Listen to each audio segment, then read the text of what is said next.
MSS రావు. చంద్రబాబు నాయుడు గారి అత్యంత ప్రాచుర్యం ఉన్నటువంటి పథకం ఏంటో తెలుసా? స్త్రీ శక్తి. ఈ స్త్రీ శక్తి పథకం ద్వారా ఉచిత బస్సు ప్రయాణాన్ని కల్పిస్తున్నారు మహిళలకి. ప్రజెంటు 92% ఆక్యుపెన్సీ పెరిగింది. ఏకంగా 92% ఆక్యుపెన్సీ ఉంది ఇప్పుడు, గతంలో ఎప్పుడు లేని విధంగా.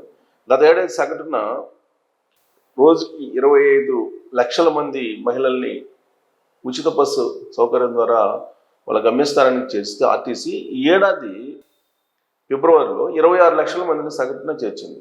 అంటే ఆక్యుపెన్సీ రేటు 92% అయింది. అట్ ద సేమ్ టైం 37% పురుషులకు సంబంధించిన ఆక్యుపెన్సీ రేటు తగ్గిపోయింది, పడిపోయింది, 37%కి పడిపోయింది.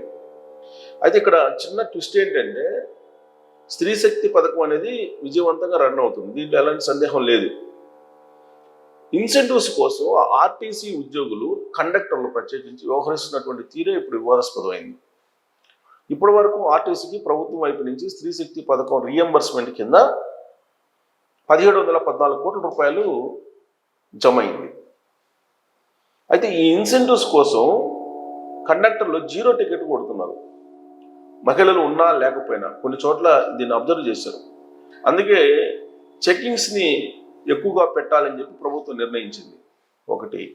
రెండు ఏంటంటే, ఆర్టీసీ బస్సులను ఎక్కువగా ఉంచాలి. మహిళలకి ఆక్యుపెన్సీ రేటు 92% పెరిగింది కాబట్టి వాళ్ళకి తగిన విధంగా సౌకర్యవంతంగా ప్రయాణం చేయడానికి ఆర్టీసీ బస్సులను పెంచాలి అనేటువంటి ఒక నిర్ణయం తీసుకుంది. ఉన్నతాధికారులు కూడా ఆ నిర్ణయం తీసుకున్నారు. అయితే ఇన్సెంటివ్స్ విషయంలో మాత్రం గోల్మాల్ జరుగుతుంది.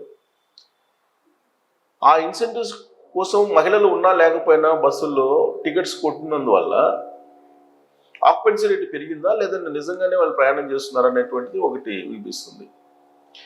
అయితే పురుషుల ప్రయాణం మాత్రం తగ్గింది, ఇది వాస్తవం. స్త్రీ శక్తి పథకం ద్వారా మహిళలు ఉపాధి అవసరాల కోసం ఉపయోగించుకుంటున్నారు, ఉద్యోగాల కోసం ఉపయోగించుకుంటున్నారు, ఇంటర్వ్యూల కోసం ఉపయోగించుకుంటున్నారు, వ్యాపారాల కోసం ఉపయోగించుకుంటున్నారు. ఆదాయం కూడా పెరిగింది. స్త్రీ శక్తి పథకం ద్వారా ఆర్టీసీ ఆదాయం కూడా పెరుగుతుందని చెప్పి చెప్తున్నారు. కారణం ఏంటంటే, కుటుంబం మొత్తం బయలుదేరినప్పుడు ఖచ్చితంగా పురుషులు టికెట్ అనేది పురుషులు తీసుకోవాల్సిందే.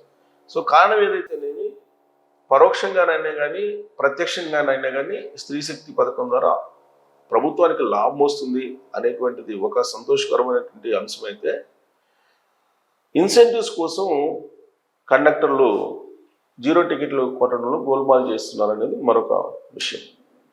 సో దీని మీద మీరు కామెంట్ చేయొచ్చు. ఉచిత బస్సు పథకం ఉంచాలా లేదంటే తొలగించాలా అనేది.